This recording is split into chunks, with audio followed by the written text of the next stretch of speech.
Hello doctor, ஒரு quick question. IVF treatment go through பண்ற கப்பிள்ஸ்க்கு நீங்க ஒரு டீஸ்ட்ரெஸ் ட்ரிக் சொல்லணும்னா என்ன சொல்லுவீங்க?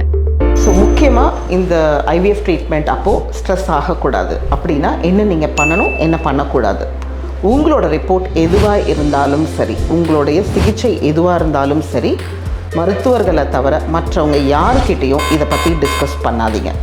நீங்கள் ட்ரீட்மெண்ட்க்கு உள்ளார போகும்போதே நீங்கள் என்னென்னலாம் பண்ணலாம், என்னென்னலாம் பண்ணக்கூடாது அப்படின்னு சொல்லி நாங்கள் விரிவாக உங்களுக்கு எல்லாத்தையும் எக்ஸ்பிளைன் பண்ணியிருப்போம் பவர் பாயிண்ட் வச்சு.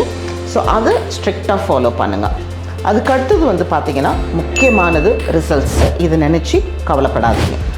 போதுமான அளவுக்கு தூங்குற மாதிரி பார்த்துக்கோங்க. 7 மணி நேரம் 8 மணி நேரம் தூக்கம் அப்படின்றது ரொம்ப ரொம்ப முக்கியம்.